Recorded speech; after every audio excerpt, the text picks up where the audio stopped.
ഇത് നടന്ന സംഭവം കേട്ടോ.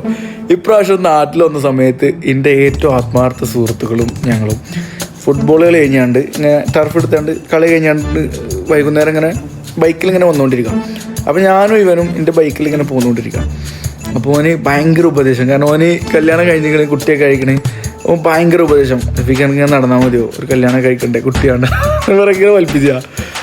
അതിലിവൻ്റെ വർത്താനം കൊണ്ട് നമ്മളുണ്ടോ ചില ആൾക്കാരുണ്ടാവില്ല, നമ്മൾ മോട്ടറാക്കുന്ന ചില സുഹൃത്തുക്കൾ ഉണ്ടാവുമല്ലോ, നമുക്കൊരു താല്പര്യമില്ലാത്ത ചില കാര്യങ്ങൾക്ക് നമ്മൾ ഭയങ്കര, ഇപ്പോൾ നമുക്കൊരു സ്ഥലത്തേക്ക് പോകാൻ താല്പര്യമില്ല. ഇവൻ പറഞ്ഞിട്ട് ഇപ്പോൾ കാശ്മീർ പോകണമെന്നുണ്ടെങ്കിൽ ഇവൻ പറഞ്ഞുകൊണ്ട് മൂപ്പിച്ചാണ് ചിലപ്പോൾ നമ്മൾ കാശ്മീർക്ക് പോകാൻ വേണ്ടിയിലേറെ ആഗ്രഹം നമുക്കാവും.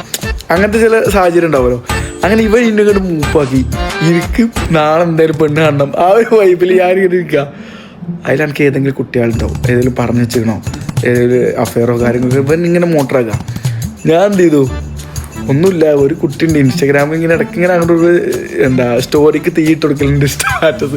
അങ്ങനെ ഇടയ്ക്ക് പണ്ടൊക്കെ ഇടയ്ക്ക് ഇങ്ങനെ ചാറ്റ് ചെയ്തിരുന്നു. അതിൽ ഇവനോട് ഞാൻ പറഞ്ഞു, എൻ്റെ ആ ചാറ്റ് കാണിച്ചോണ്ടായിരുന്നു. ഞാൻ ഈ ചാറ്റ് കൊണ്ട് കൊടുത്തു. ഇവൻ ഇങ്ങനെ ചാറ്റ് വായിച്ചാൽ പറഞ്ഞു, ഇതെന്താ ലോക്ക് എന്നോട് സ്പാർക്ക് ഉണ്ട്, ലോക്ക് എന്നോട് ഇഷ്ടമാണ്, അതാണ് ഇവരങ്ങോട്ട് മോട്ടറാക്കി. പിറ്റേ ദിവസം 1 വർഷത്തിന് ശേഷം ഞാൻ ഈ പെൺകുട്ടിക്ക് മെസ്സേജ് അയച്ചു. പേരുകളൊന്നും ഞാൻ പറയില്ല. ഞാൻ അവർക്ക് മെസ്സേജ് അയച്ച് ഞാനിങ്ങനെ സംസാരിച്ച്, എന്താ സിംഗിളാണോ, എനിക്കിങ്ങനെ കല്യാണം കഴിച്ചാൽ കൊള്ളാം എന്ന് കുറച്ച് ഞാനൊക്കെ ഉണ്ട്. കാരണം കണ്ടീഷൻസ് ഒന്നുമില്ല, കുറച്ച് വിദ്യാഭ്യാസം വേണം, പിന്നെ കുറച്ചൊരു പൊതു ജ്ഞാനം വേണം. നമ്മളും കുറച്ച് പഠിച്ചതായതുകൊണ്ട് ആ ലെവലിലെങ്കിലും പഠിച്ച കുട്ടിയാണെന്നുള്ള രീതിയിൽ ഇങ്ങനെ സംസാരിച്ചുകൊണ്ടിരിക്കാം. ഈ കുട്ടികൾ ബ്ലോക്കായി പോയി. അതുവരെ നമ്മൾ ബ്രദറായിട്ട് കണ്ടീനെ വേള് ഇവൻ്റെ ഒരൊറ്റ വർത്താനത്തുമേ ചില ഫ്രണ്ട്സ് ഉണ്ട് നമ്മളിവിടെ ഉന്തി തള്ളിടും.